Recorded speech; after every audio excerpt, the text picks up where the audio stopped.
Record.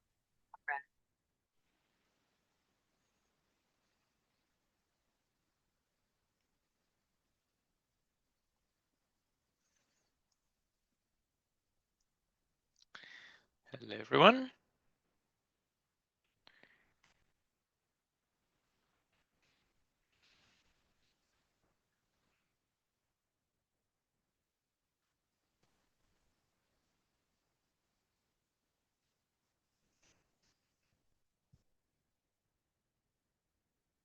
Okay, we'll start in less than a minute.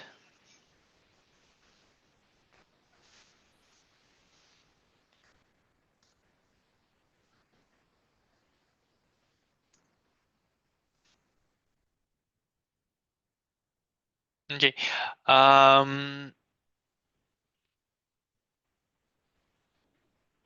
In Zoom, you can rename yourself, but I will close that option in a few minutes. So if you want to rename yourself now, please do.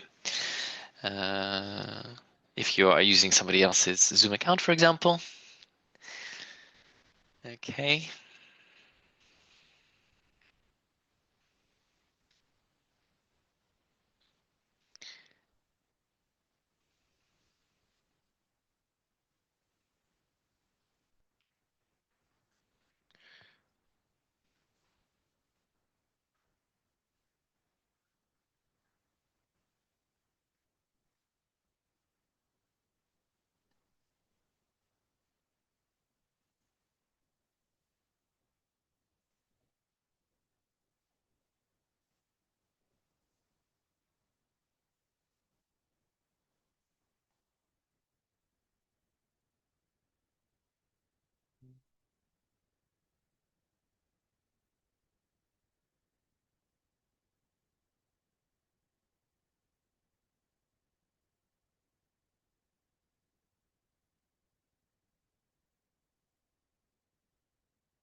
Okay. Well, let's start.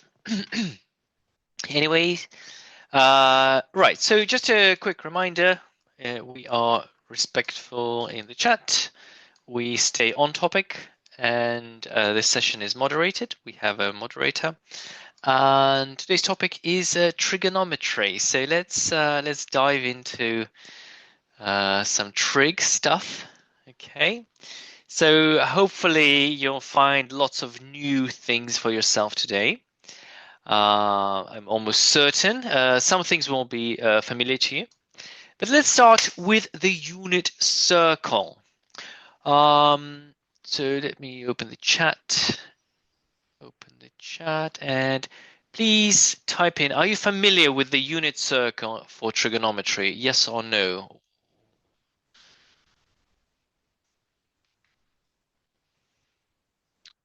Okay, some no's, some yeses. Okay, so about 50-50. Okay, slightly leaning on the yes side of things. Okay, so the unit circle is a very neat way of working with trig functions.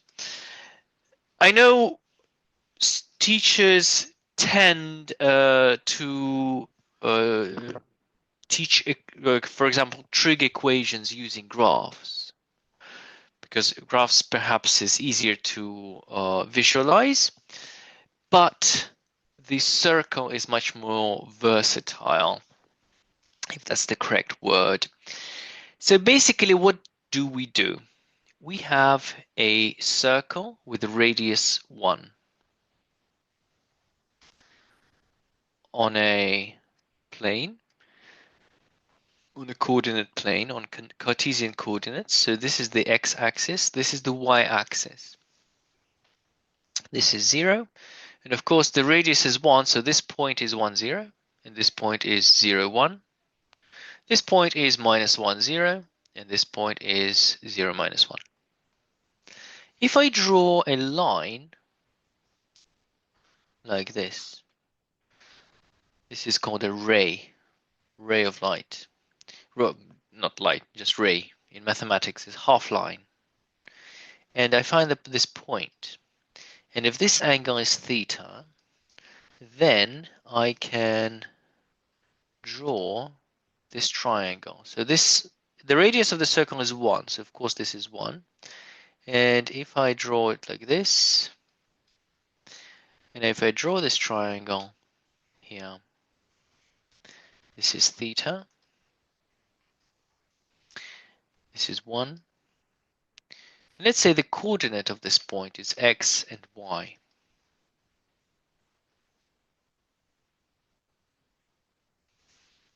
Okay.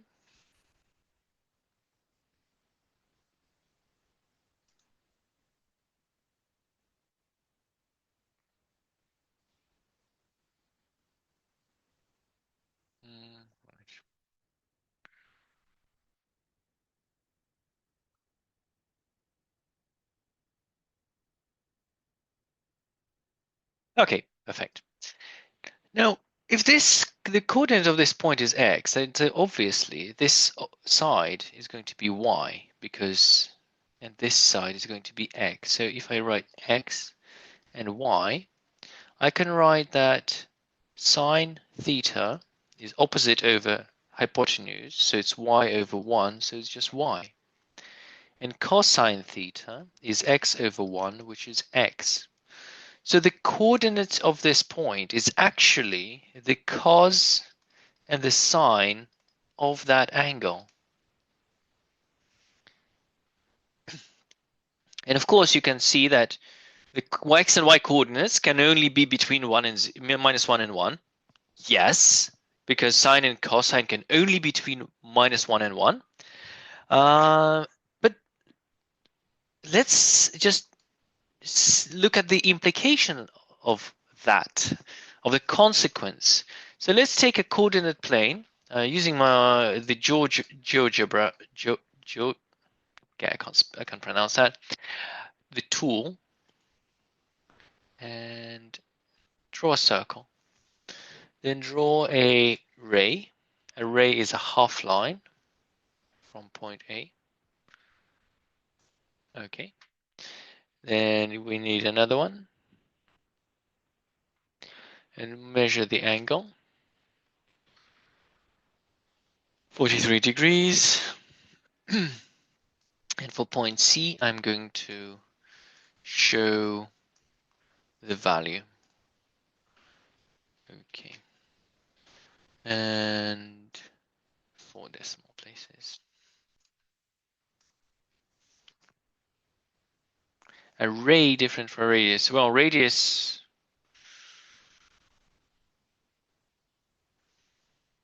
every radius is sort of a ray. Well, usually, yeah, you can say that. It extends past the circumference. So in geometry, you have a line segment,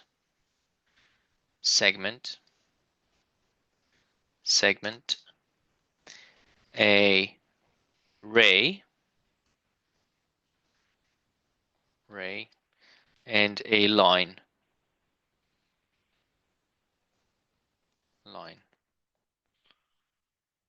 So when we still talk about radius, we normally mean a segment connecting. So that's a radius. Although you can say a radial line. Every radius can be a ray, but not every ray is a radius, if that makes sense. It's okay. But why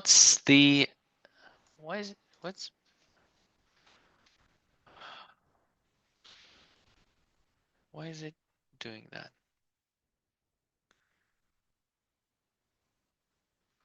Select. Why is it creating this many objects? Okay.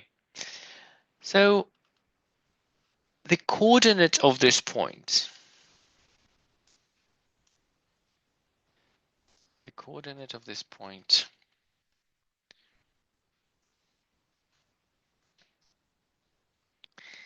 is in fact the sine and cosine of that angle. So we can say that cos 42.95 is 0.7319, and you can check that with your calculator. And sine 42.95 is actually 0.6814. That's the significance of the circle. And if I move this, I can find the sine and cosine of any angle.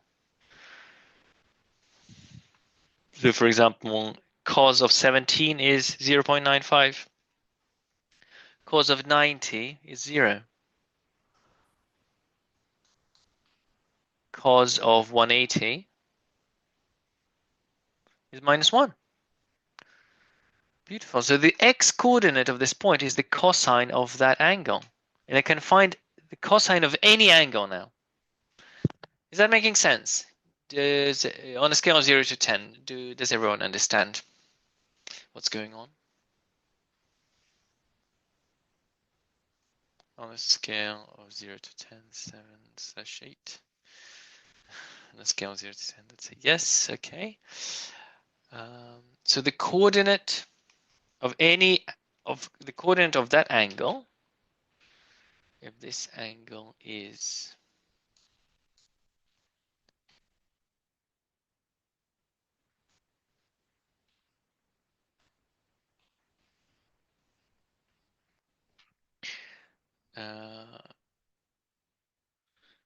the coordinate of that point is cos of this angle and sine of that angle. So looking at this, 0 degrees, that's here, and cosine 0 is 1, and sine of 0 is 0. So cos 0 degrees is 1, and sine 0 degrees is 0. This is 30 degrees, and the coordinate of this point is square root of 3 over 2 and 1/2. That means cos 30 degrees is square root of 3 over 2, and sine 30 degrees is 1/2. This angle is 300 degrees because this is 300 degrees. 100 degrees. So that means cos 300 is 1/2, and sine 300 is minus square root of 3 over 2. Okay, let's test. What is sine 210? 210 using this circle. Sine 210.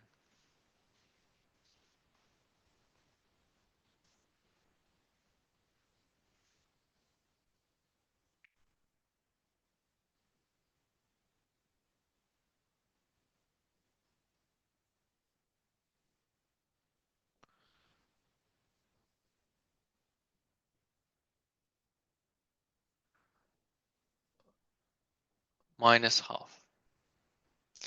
-1/2. Yes, it is -1/2. Sine 210. So we find 210, and we find the y coordinate. The y coordinate is -1/2. Okay. Are you convinced? Okay. Don't worry. I mean, you don't need to delete your incorrect answers. It's not. Mistakes happen. Only people who don't do anything don't make mistakes. Okay. And interestingly enough, you can go the other way. If you want to do, for example, -30 degrees, sine of -30 degrees, that means you go 30 degrees, but you go the other way.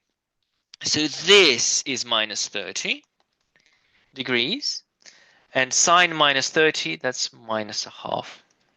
-1/2 as well. Okay.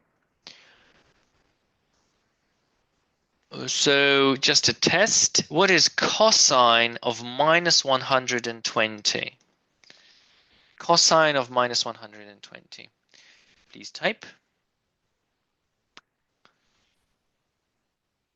Yes, it's still -1/2 because 120, that's this.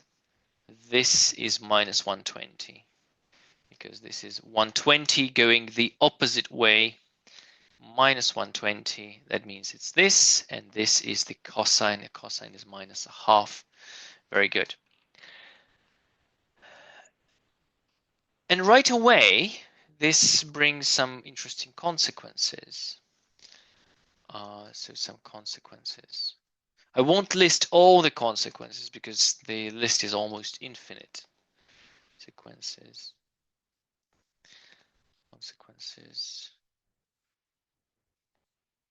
Look, because the y-axis we can call it the sine theta axis. So y-axis is the sine axis. The x-axis is cos axis. And this is cos theta. If you have an angle here, theta, and symmetrical angle on the other side, that's going to be 180 minus theta. Okay, 180 minus theta. It's the angle on this side. And you can see that they have the same sign. So sine of 180 minus theta, sine of this angle, is the same as sine theta. And you can verify that. If you have cosine, well, cosine of this angle is this, and cosine of this angle is the opposite. So cosine of 180 minus theta is minus cosine theta. And the list goes on. So for example, if you have an angle like this, so this is theta, and this is 90 minus theta.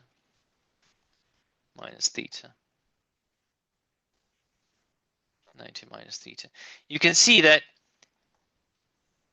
the x and y, they have the same, x of this is equal to y of this.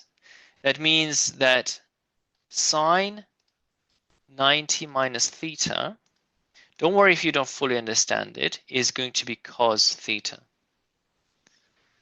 And cos 90 minus theta is sine theta.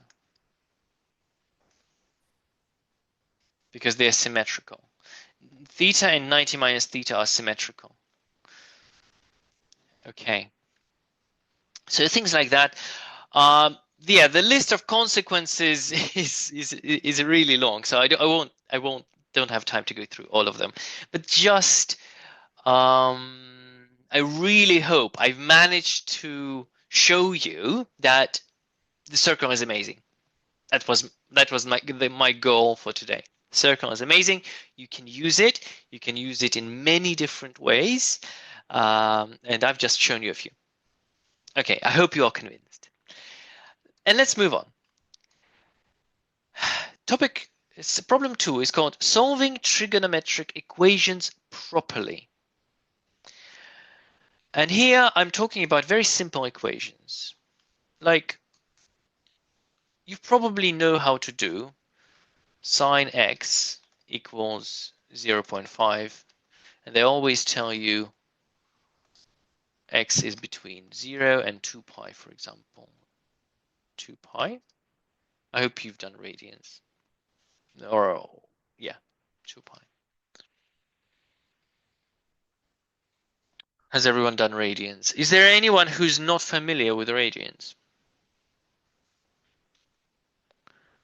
No, as in not familiar. Sorry, if you're not familiar with radians, type 0.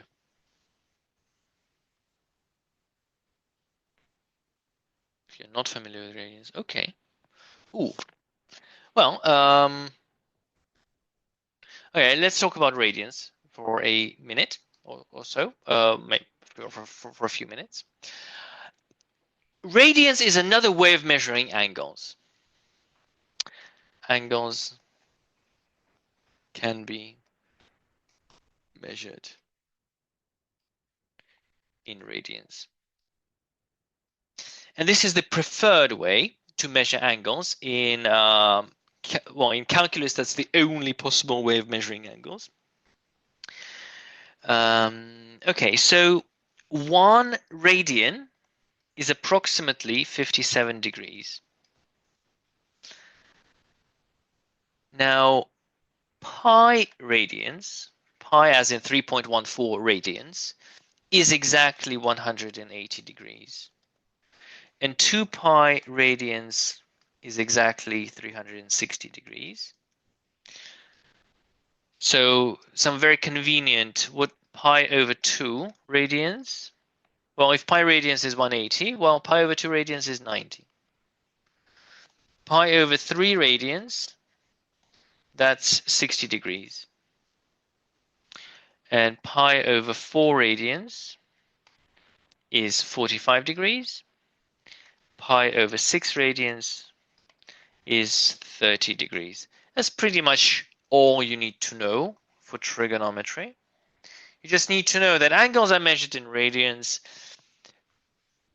Sometimes we say they measured in pi's, as in pi is 180 degrees. But what is a radian in the first place? If we take a circle with radius r, and we start from point A, and we walk along the circle a distance equal to r, we end up at point B. So if the arc AB is equal to the radius of the circle, then the angle, this angle, is exactly 1 radian. So this is the definition of a radian. So it's the angle, is the angle opposite to the arc of length 1 radius. Sorry, I forgot the proper definition, but as long as you understand it.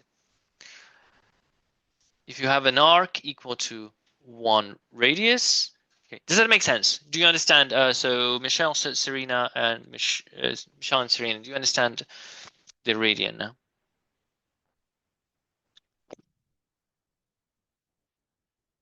Okay, good. Right, so I will mostly use radians, right, for angles. So whenever I say the angle is pi over 3, so here's the conversion. Look at this. So for example, 30 degrees is pi over 6, 45 degrees is pi over 4, 60 degrees is pi over 3, pi over 2, 2 pi over 3, etc. So this is the conversion. You can always refer back to this if you are confused.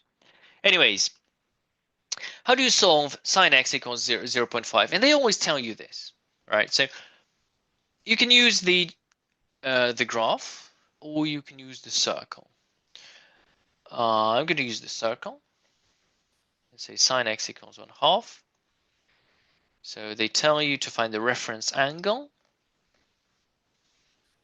The reference angle equals arcsine of 0.5, and arcsine of 0.5 is 30 degrees. And because it's positive, it's here and here. So there are 2 solutions. This is 0 plus 30 degrees, and this is 180 minus 30 degrees. So x is equal to, the first solution is 30 degrees, and the second solution is 150 degrees. Sorry, I've made so much fuss about radians, and I started using degrees.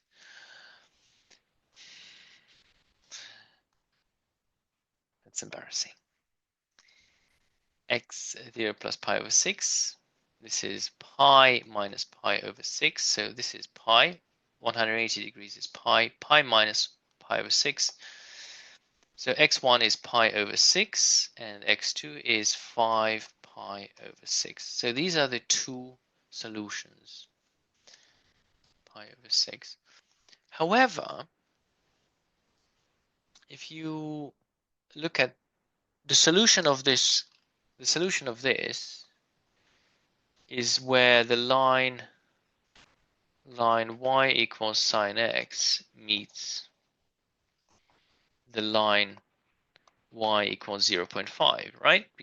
So we can go to Desmos and just draw them. So y equals sine x.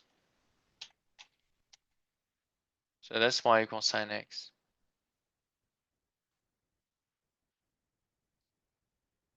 And y equals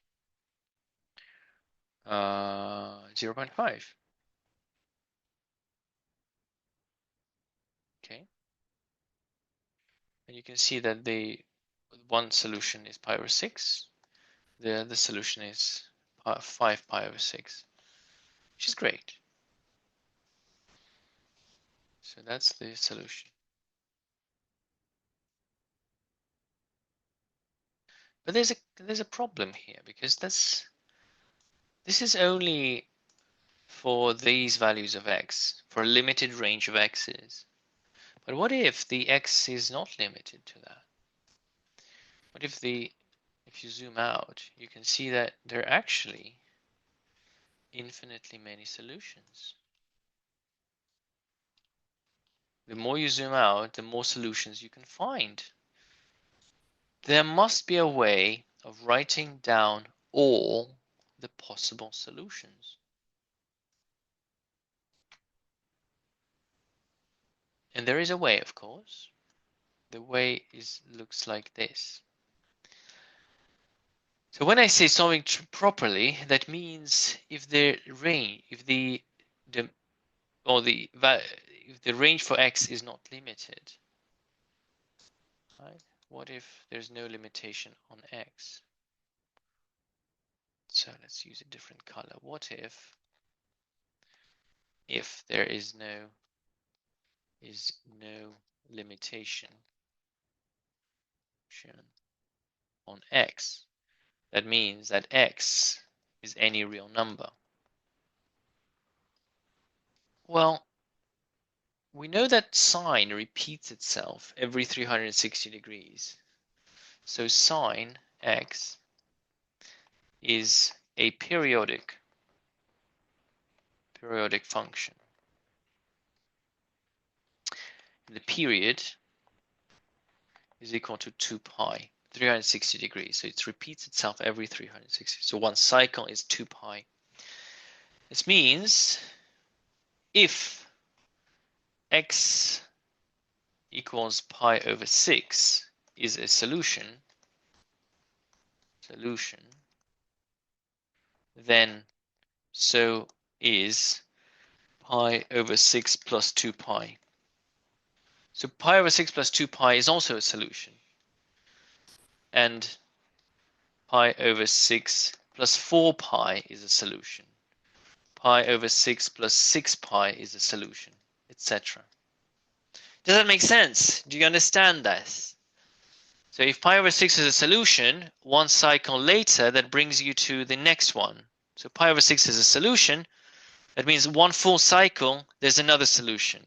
One full cycle, there's another solution. One full cycle, there's another solution. Right? On a scale of 0 to 10, how well do you understand this? Please let me know.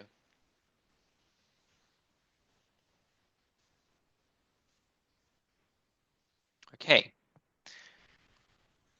You can write this as x equals pi over 6 plus 2 pi n, where n is any whole number, any integer, and that is a solution. So this allows you to write down all the solutions. Well, half of them, because we also have is a solution. X is equal to 5 pi over 6 plus 2 pi n. N is also, well, m, let's use m, is a solution. So how does that work? Well, let's see. If n equals 0, x is, well, pi over 6. If n is 1, it's pi over 6 plus 2 pi, which is 13 pi over 6. Let's check. Is 13 pi over 6 a solution? It is. Here it is. 13 pi over 6. That's the one. If n equals 2, x is pi over 6 plus 4 pi, which is 25 pi over 6. Let's check. 25 pi over 6. Here it is. 25 pi over 6 is a solution. So pi over 6, 13 pi, etc. Now, if m is 1, if m is 0, x is 5 pi over 6. If m is 1, x is 5 pi over 6 plus 2 pi. So that's going to be 18 pi over 6. What? That doesn't make any sense. 5 plus 12, 17 pi over 6. If m is 2, x is 25 plus 1, 29 pi over 6, etc. So this list goes on forever, but let's check. 5 pi over 6, 5 pi over 6, 17 pi over 6, 29 pi over 6. So these are all the solutions. All right. So there is a way of writing down all of the solutions, and this is how we do it.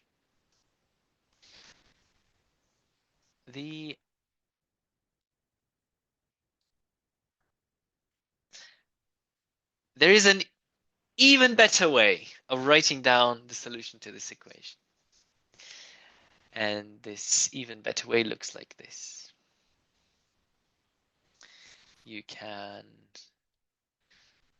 This can also be written as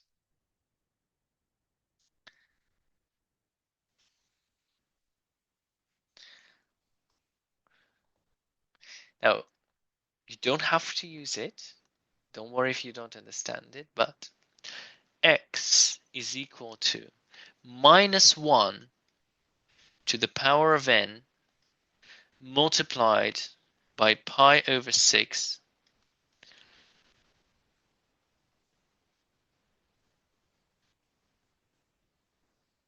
plus pi n,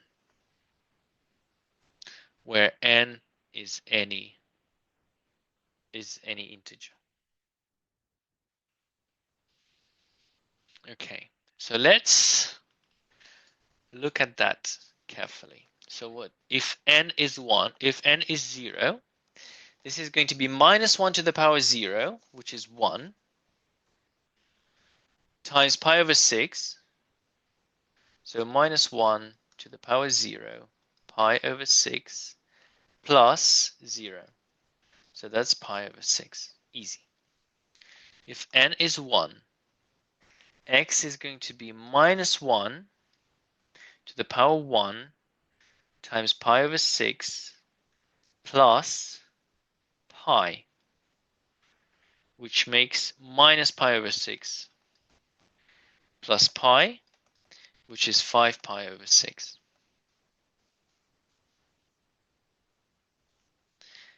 N equals 2.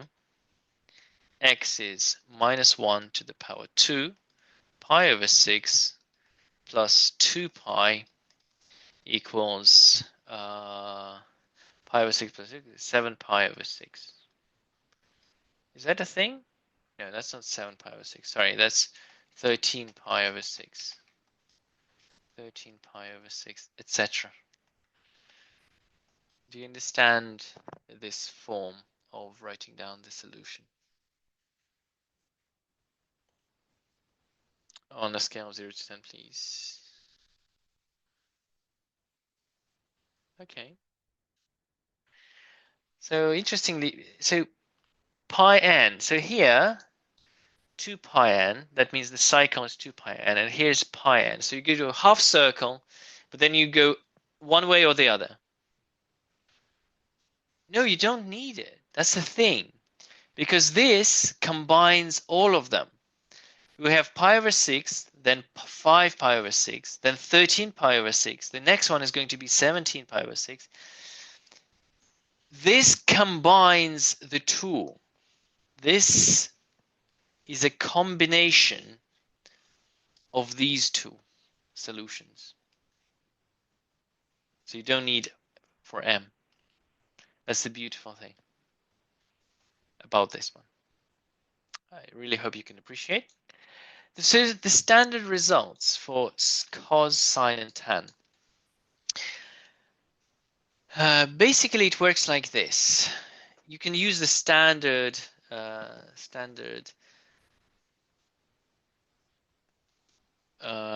methods. So, for example, cos x is equal to a. So if a is between between +1 and 1, and then you can use, well, that's obvious because if it's more than 1, there's no solutions. We can just write modulus a is less than 1. Is less than 1. X will be equal to plus or minus arc cos a plus 2 pi n, where n is a whole number. So you can use the standard result. This is standard solution. And let's do an example right away. So cos x is equal to 1/2. That means x is equal to plus or minus arc cos 1/2 plus 2 pi n, where n is a whole number. Our cos 1/2 is pi over 6, so it's plus or minus pi over 6 plus 2 pi n, where n is a whole number. That's it. That's how you do it. And you can check that whatever n is, this will be a solution to this equation. That's cos sine x equals a, and modulus a is of course less than 1. Then x would be minus 1 to the power n arc sine a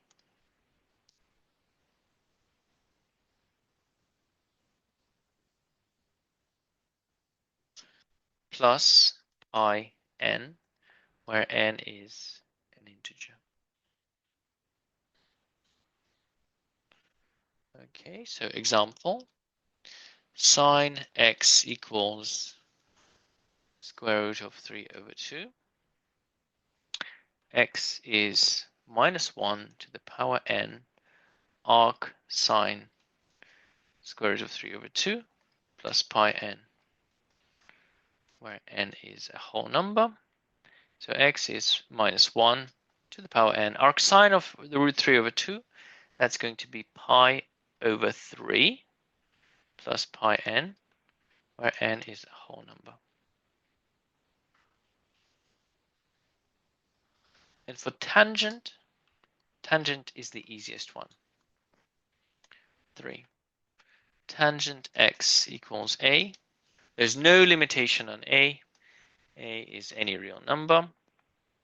So x is arctan a plus pi n, where n is a whole number. That's it. So, for example,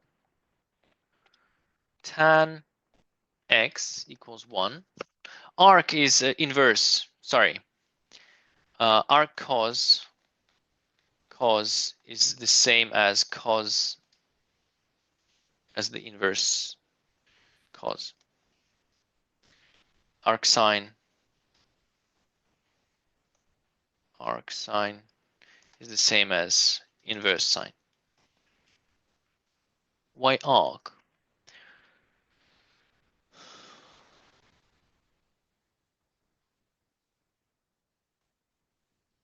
Well, it comes from the arc. So if the arc is, this is the arc. If the arc is, for example, pi over 3, the radius is 1, and arc is pi over 3, that means this angle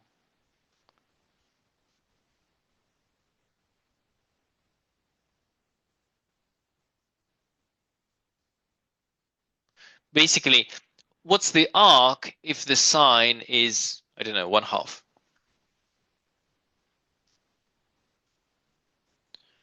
The arc sine, what is the arc?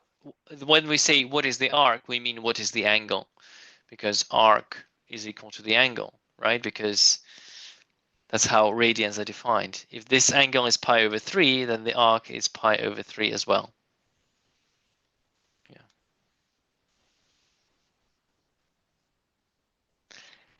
N is any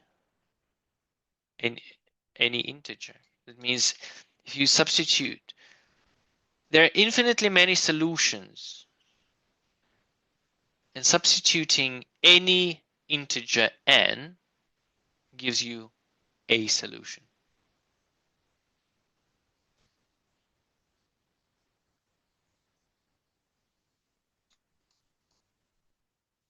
So x is equal to arc tan of 1 plus pi n.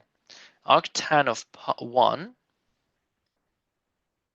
is pi over 4. So x is pi over 4 plus pi n. N is a whole number. So if you look at this, so let's say we have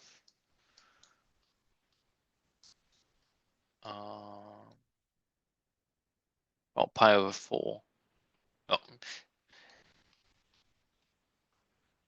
So arc sine square root of 2 over 2. So which angle gives you a sine of root 2 over 2?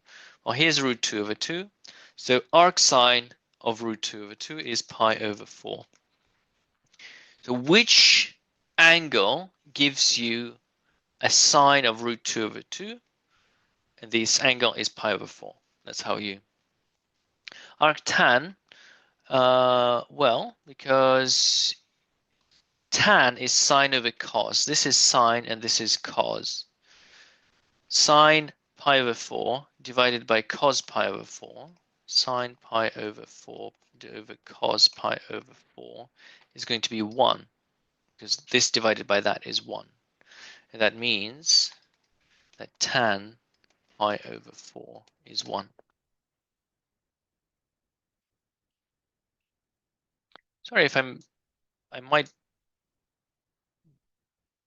maybe I'm being vague at times, and I assume that you know things, but do go carefully through the links in the assignment. Now, there are special cases. So, for example, -0, -1, and 1. So what does that mean? So like cos x equals to 0. How do we solve this equation? Cos x equals to 0. Well, we look at the circle and we ask ourselves, where is cos equal to 0? For which angles is cos is equal to 0? We can look at these. Well, cos is equal to 0 is here. Cos is equal to 0 is here, and here cos is equal to 0. So it's the angle of 90 degrees and 270. So 90 and 270. So it's here and here. This is pi over 2, and this is 3 pi over 2. But then you kind of repeat it. And you can see the solution to this one is going to be x is equal to pi over 2 plus pi n, where n is an integer. Look, pi over 2 plus pi, that brings you to 3 pi over 2, plus 2 pi brings you to 5 pi over 2. That's not 5 pi over 2, that's, yeah, 5 pi over 2.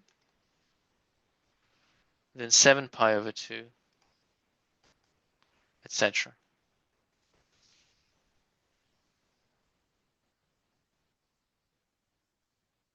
Am I making sense? Have I lost someone completely? Then cos x equals 1. Cos x equals 1 is only at a single point, which is this one. This is where cos is equal to 1, right? Cos is equal to 1 here. But that point is 0 plus 2 pi n. So this is 0 degrees, but also 360 and also 720. So x is equal to 2 pi n, where n is a whole number. If you're very confused, please watch my previous webinars on this topic. So if you go to, once again, if you go to the playlists and you go to Year 12 webinars, and it's usually webinar something like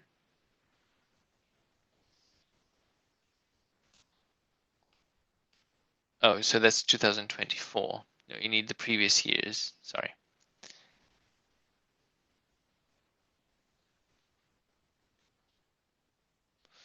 If you go to playlists, COMPOS' Year 12 webinars, this one, and if you view, so vectors in physics, trig functions. So this webinar 7, and then again webinar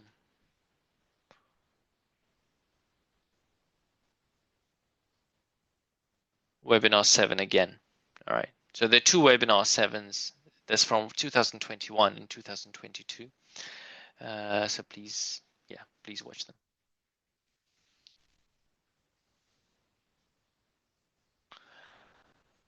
Ooh, if the classroom is full, I will let people know and they will send out a new link. So yeah, sorry about this.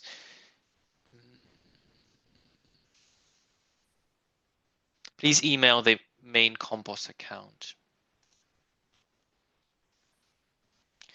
Email compos@physics.uk. No, foundation program goes with in Canvas together with the main program.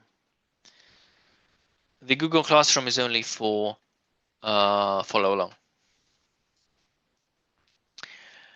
And then cosine x is equal to -1 in a very similar fashion. It's only this point. This point has -1 as cos. So that, and this point is pi, but it's not just pi, it's pi plus 2 pi n. So x is pi plus 2 pi n, where n is an integer. And now let's go quickly through sines. Sine x equals 0. Well, you look at the circle. Where is sine equal to 0? Sine is equal to 0 at these 2 points. So x is equal to pi n. N is a whole number. if sine x is equal to 1, there's only one point where sine x is equal to 1. It's this, is pi over 2. So this is 0 and this is pi. This is pi over 2, so x is equal to pi over 2 plus 2 pi n. N is a whole number. And the last one, yeah, 3 significant figures, that's fine. But always try to leave it as an exact value. Minus, sorry, here. Where is that? So that's this point. This is 3 pi over 2. So x is 3 pi on 2 plus 2 pi n, where n is a whole number. Okay. So how to give the answers? Well, for example, if you're solving an equation, sine x is equal to 0.3, for example, then x is minus 1 to the power n arc sine 0.3 plus pi n, where n is a whole number. So that is the answer. But if you calculate arc sine 0.3 in radians, of course, don't forget, so radians arc sine of 0.3. Arc sine of 0.3 is 0.305. So x is minus 1 to the power n 0.305 plus pi n, where n is, this is also the answer. So both answers are equally valid. So if you leave your answer like this, you'll still get full marks, so don't worry. Don't worry about it.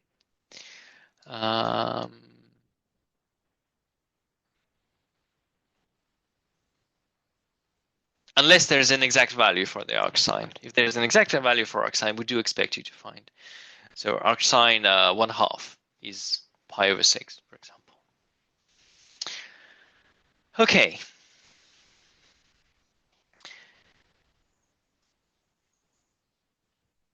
Sketch the graph of cos arc cos x. So this is from the assignment.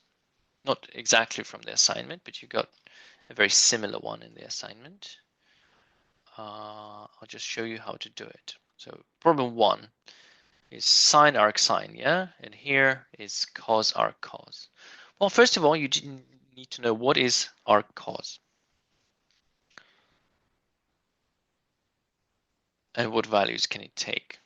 Arc cos. So arc cos x only makes sense if x is between minus 1 and 1. Because you cannot have arc cos of minus 2. That's not possible. Because that's the domain. And the range of arc cos is 0 to pi.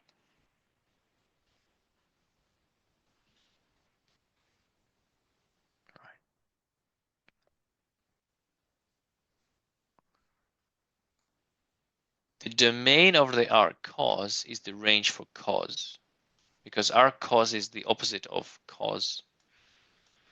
Well, I mean, there's a graph. Okay, if you go to the arc cos function,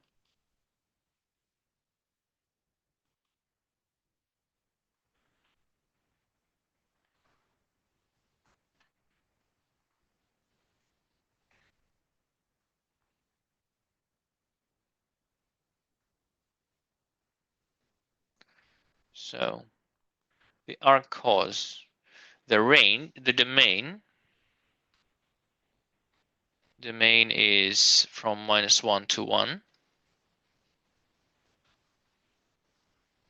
And the range is from 0 to pi. Yeah, from 0 to pi. So the blue graph is the arc-cos graph. Has domain from -1 to 1 and the range from 0 to pi. Okay. And then, so x can only be between -1 and 1. All right, so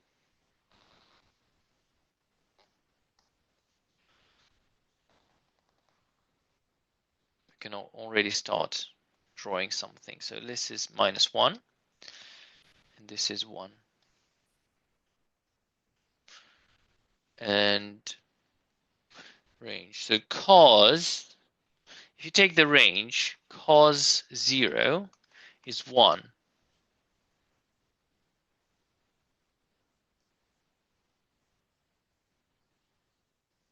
And cos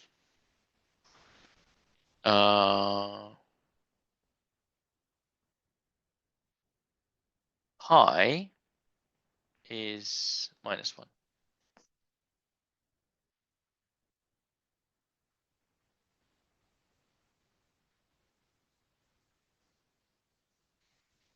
All right. Yes, thank you, Stan. It's a sine graph sideways. Sorry, it's the cosine graph sideways. If you continue this graph, it goes like this. Okay. Now, what do we do here? Like, okay, so the range is from 0 0. That's just for the arc cos. Well, we can use to find the boundaries. The boundaries, what is y if x is -1, then y is cos arc cos of -1. Well, arc cos of -1, we can look at this graph and we see it's pi. And that's equal to cos of pi. And cos of pi is -1. Oh, interesting. -1. And where if x is 0, y is cos arc cos 0, which is arc cos 0 is cos pi over 2, and cos pi over 2 is 0. If x is 1, y is cos arc cos 1. Arc cos 1 is 0, so cos 0 and cos 0 is 1. But generally speaking,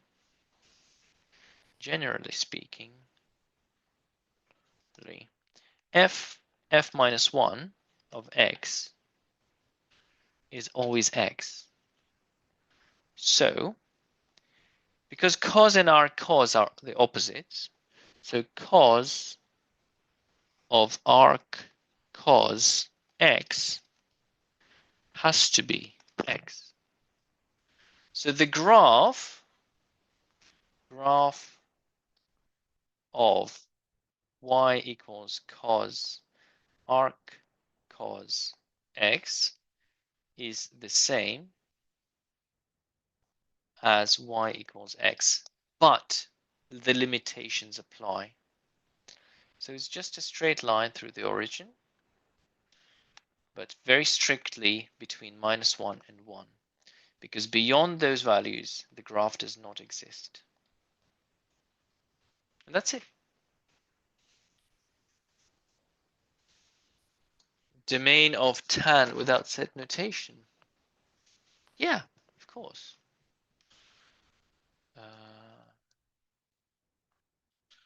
Let me copy this question.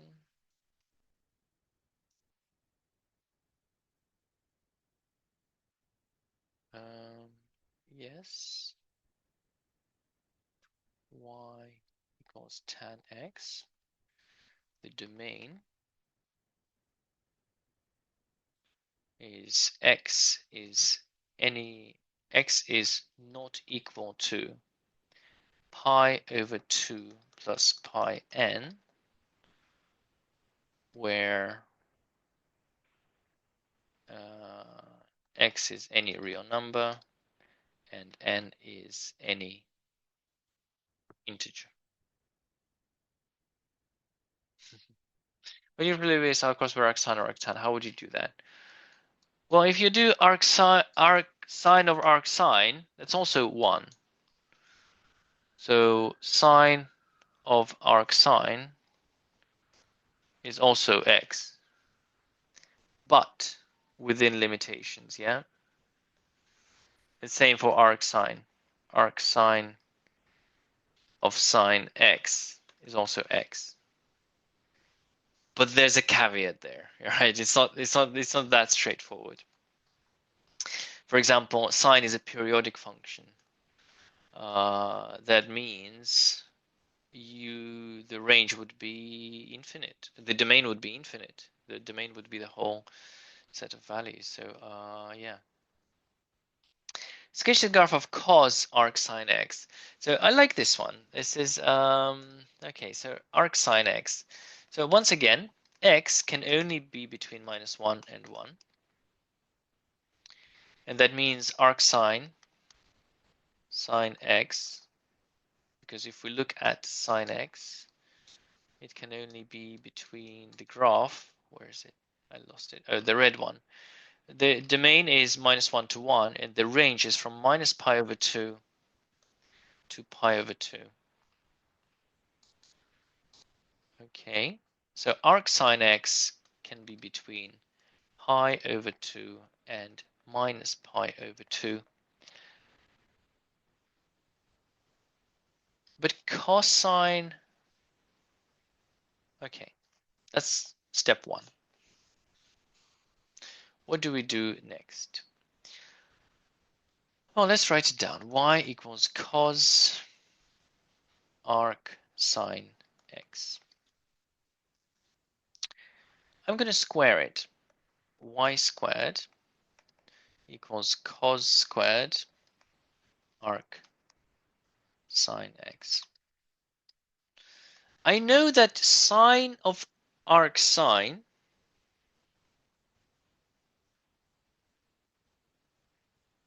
is just x. But I don't know what cos of arc sine is. But is there any way we can get rid of cos and write sine instead? Cos squared theta is what? How can we write cos squared theta?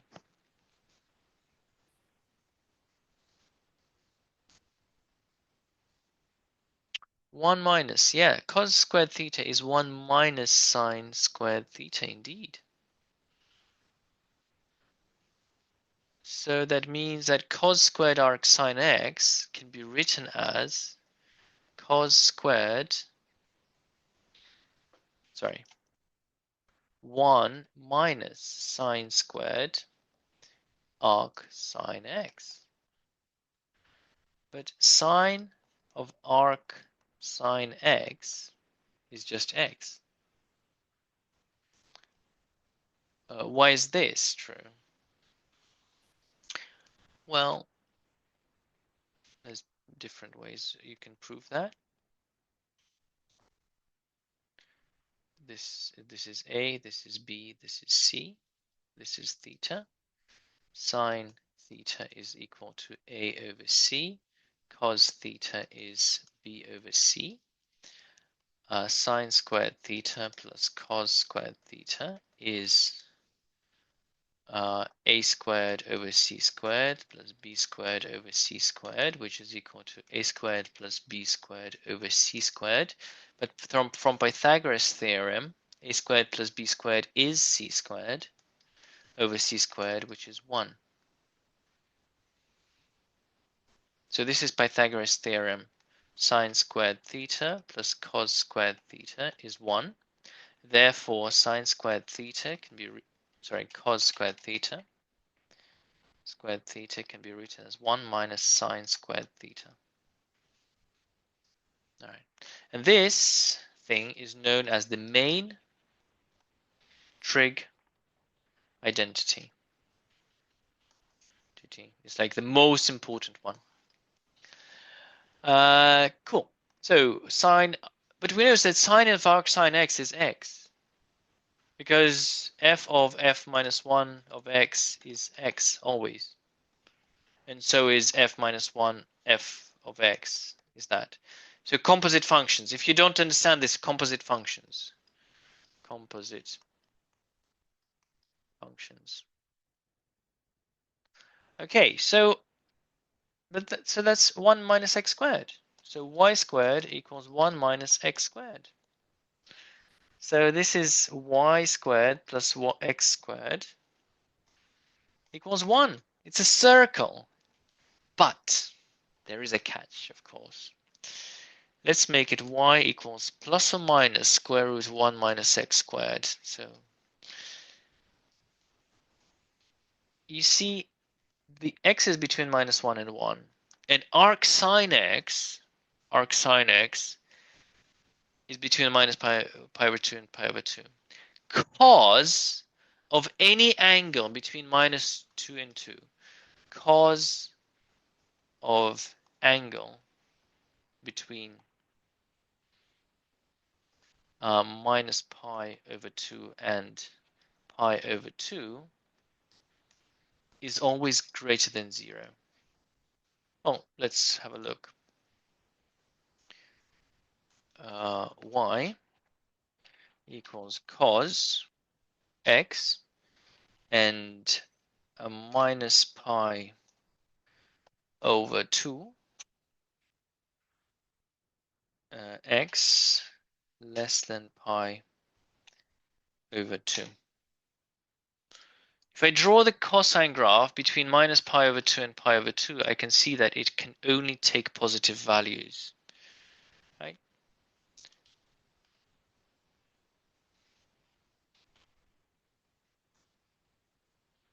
Only takes positive values.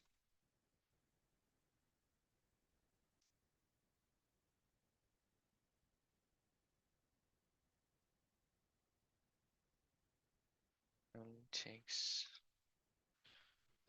for this range, always positive. So above the x-axis. So that means minus is not an option. So y is plus 1 minus x squared. So it's a semicircle.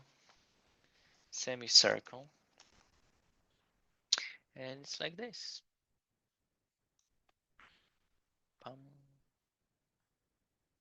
Minus 1, 1, x, y, and this is y equals cos arc sine x. Ta-da. Let's check that we are correct. Here it is. Cos arc sine x. It's a semicircle. Okay, and let's check the other one. Y equals cos arc cos x. Oh, yep, it is a straight line between minus 1 and 1. Okay, good.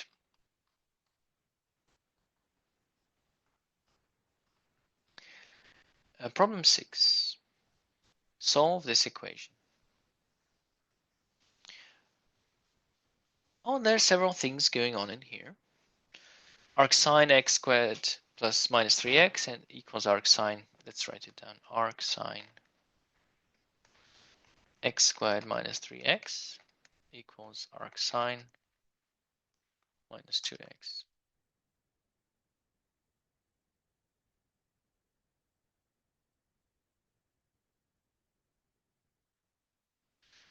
For the sketches, do we need to label any minimum, maxima, or minima, or only intersections with the axis?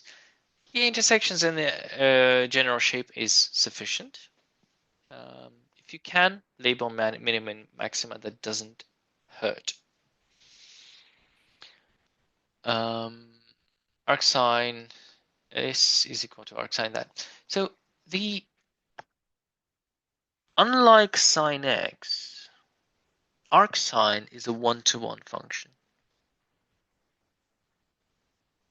We'll study one-to-one functions later on when we do function analysis.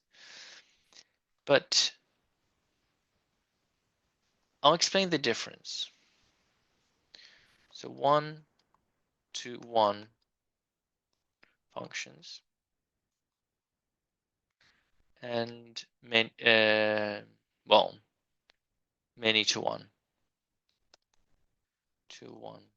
functions.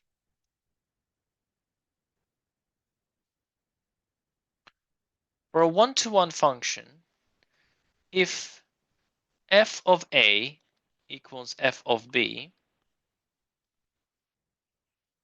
then a equals b. Example. If arcsine sine a equals arcsine b, then a equals b. Square root is another one-to-one function. If square root of a equals square root of b, then a equals b. And many-to-one functions, this rule just doesn't apply. If f of a equals f of b, it does not mean that a equals b. So it can be equal to the b or not. Okay? Example. If x squared equals y squared, then x might be equal to y or not, or equal to y. It can be opposite sign, right? It does not mean that x is equal to y. If sine x is equal to sine y, it does not mean that x is equal to y.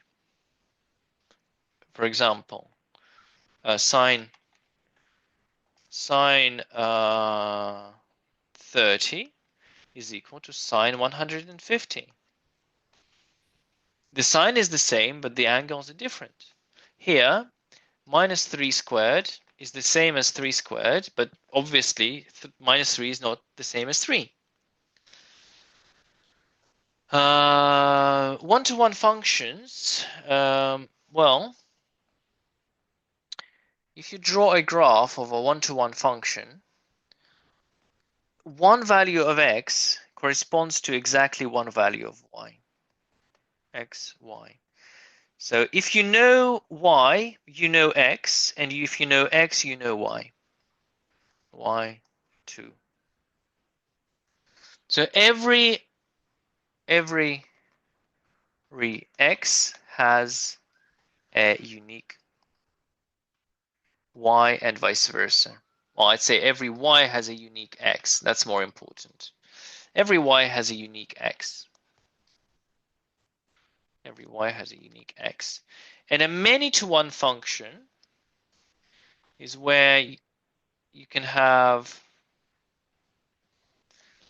one y can have 4 different x's.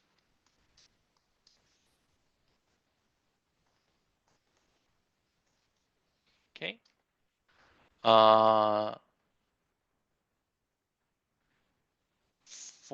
different x's have the same y. So a sine graph is a good example because every y has infinite number of x values. Okay. Because arcsine is a one-to-one function, look at the graph of arcsine. And you can see that each value of x corresponds to exactly one value of y. There's no repeats. Therefore, we can safely say that this means that x squared minus 3x is equal to minus 2x, which is a quadratic equation. However, it would be too easy, of course. There are limitations because arcsine has a domain between -1 and 1. So you always have to check -3x has to be less than 1 and greater than -1. Same for 2x, it has to be less than 1 and greater than -1. So you solve this, so x squared minus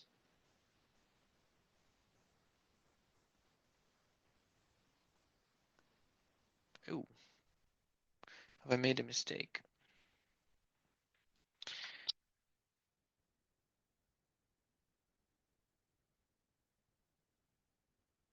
No, doesn't seem like it. Okay. Minus 3x plus 2x is equal to 0. X squared minus x is equal to 0. X minus 1 is equal to 0. So x equals 0, x equals 1. So let's check. Does it fit? 0. 0, yes, because 0 works here and 0 works here.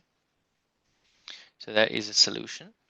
Now x equals 1. If I substitute 1 into the equation, so arcsine of -2 does not exist. So no, that's not a solution. Not a solution. Solution. Because arcsine of -2 does not exist.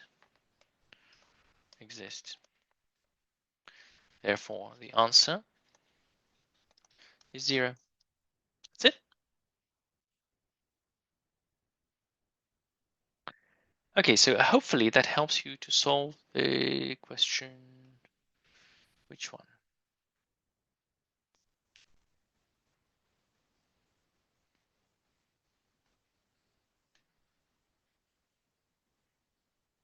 Oh, one of them. Okay, let's move on. Oh, wow, we're running out of time. Express sine x, sine 3x in terms of sine x. So this is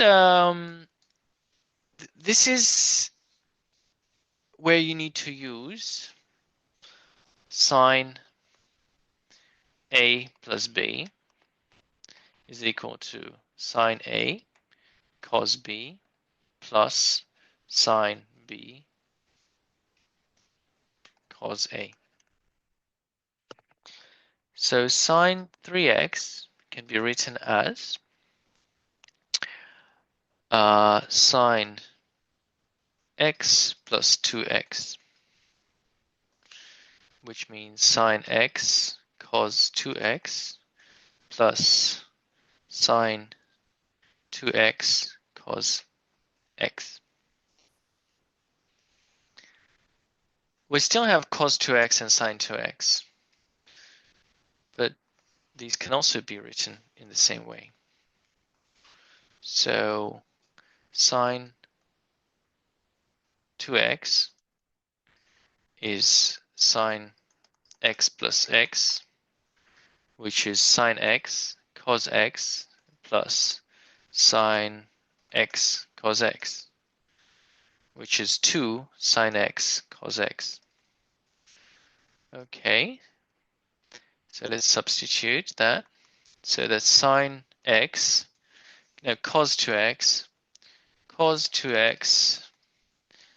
well, cos a plus b is cos a cos b minus sine a sine b. So cos 2x is cos x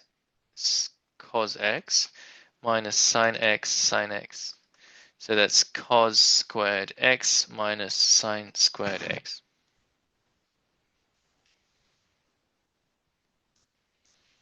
Oh yes, thank you. Thank you for that reply. Okay, so sine x times cos squared x minus sine squared x plus sine 2x, which is 2 sine x cos x times cos x. So we open the bracket. Sine x cos squared x minus sine cubed x plus 2 sine x cos squared x. And conveniently, we remember that cos squared x, we already know that it's 1 minus sine squared x. Sorry if I'm rushing a little bit. So it's sine x, 1 minus sine squared x minus sine cubed x plus 2 sine x, 1 minus sine squared x. Now we just need to open the brackets. Sine x minus sine cubed x minus sine cubed x plus 2 sine x minus 2 sine cubed x. So combining the like terms, I get minus 4 sine cubed x plus 3 sine x. And that is the formula for sine 3x. Sine 3x can be expressed as minus 4 sine cubed x plus 3 sine x. So go slowly through this. It is very valuable if you do this exercise by yourself. Why can sine a plus b can be written as this? I believe we have a proof in the assignment. Let me see.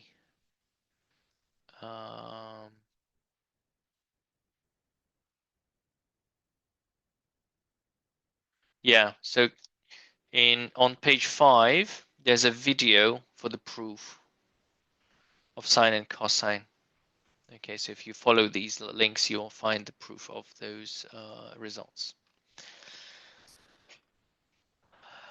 And from these formulas, from these two formulas, there's a whole bunch of very interesting things that you can do. So problem 9, I've changed the numbers. Express sine 816. What is sine 816? Well, that's sine 720 plus 96 degrees. So 720, if you go from this, so this is, so we know that sine repeats itself every 360 degrees. So 720 is 360. So you go 360, which is here, 720, which is another circle, and plus 96. So that's 96 degrees. So 816 is here. 816. 96 is 90 plus 6.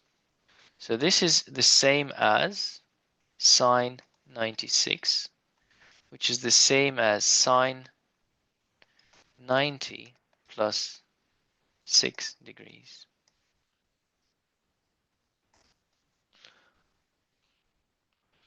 Now, if you sine 90 plus 6,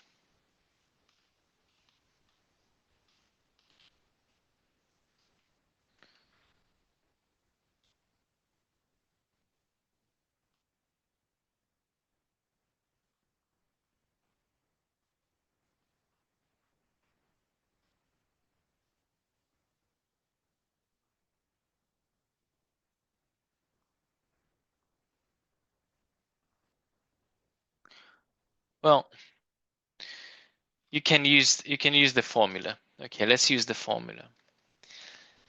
This formula, sine a plus b. okay, is sine A cos B plus sine B cos A. So this is going to be sine 90 cos 6 plus cos 90 sine 6. But cos 90, we already know that this is equal to 0.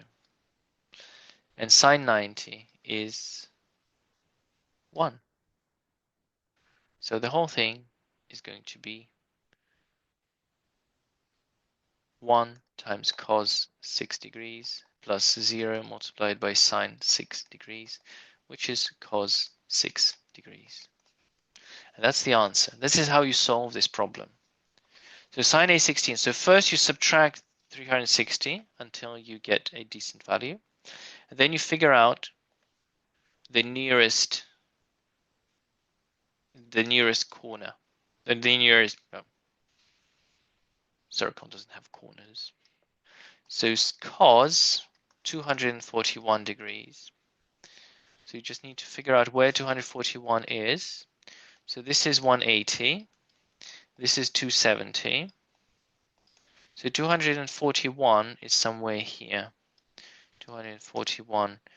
And that's closer to 270.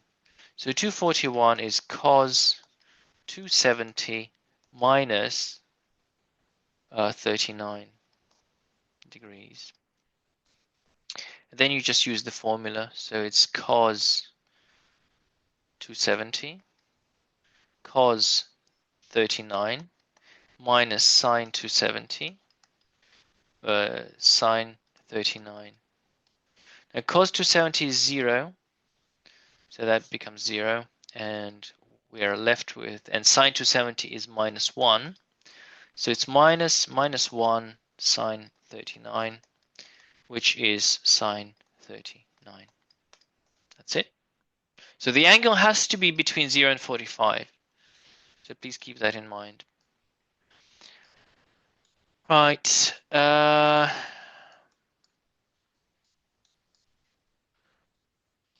Okay, would you like me to finish problem 9? Problem 8? Well, problem 9-ish. Or would you like me to look at the next question?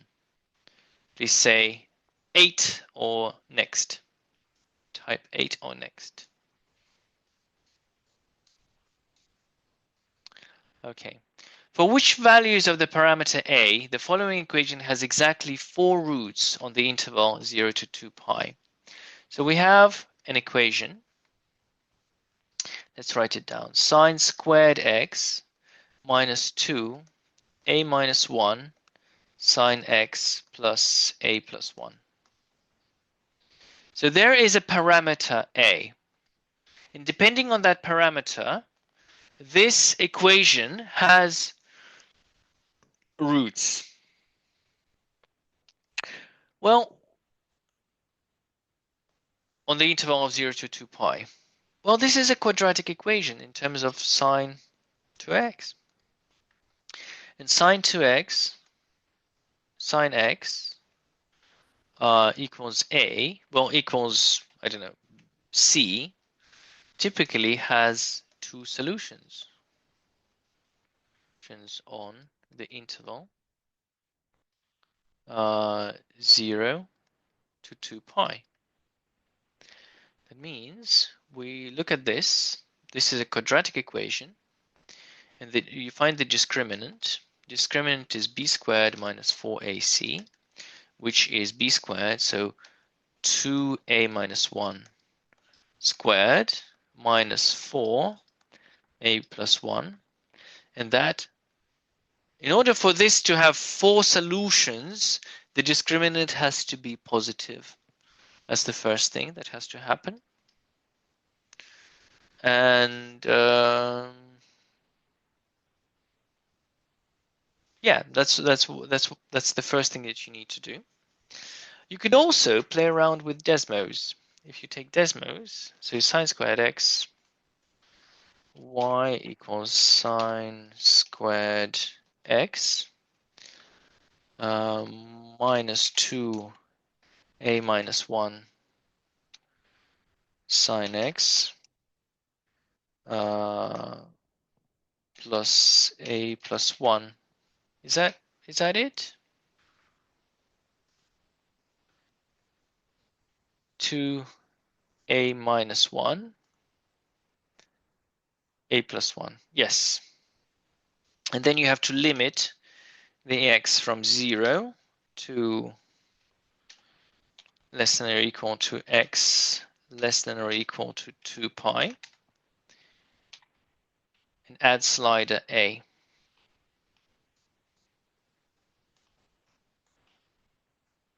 So you want the graph to have 4 solutions. So you can move a.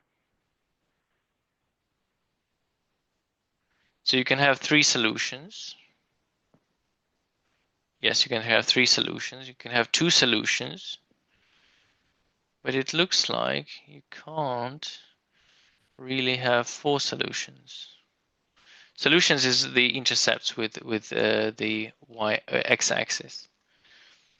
So I don't think by changing a, you can't have 2 solutions. Okay. So this is the first condition that has to be met. Discriminant has to be positive.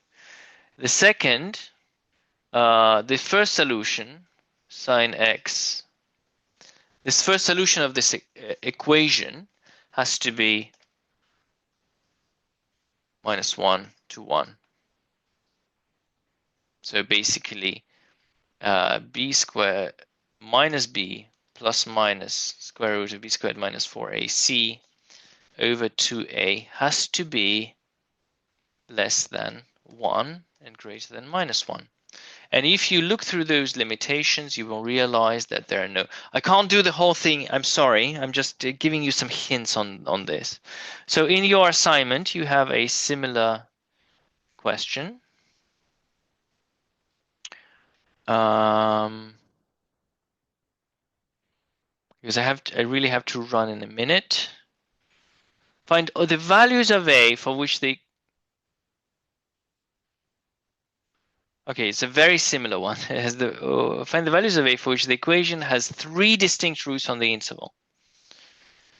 So you can build a similar thing and try to analyze what happens. So basically, what happens when a changes, and you need to figure that out. Sorry, I can't be of much more help, so I have to go. So thank you for being with me today, and I'll see you. And so the webinars timetable on our website. The next webinar is on the 20th of November. Yes, you can access the whiteboard at any time. There's no limitations, so please copy this link. Right, have to go. See you all.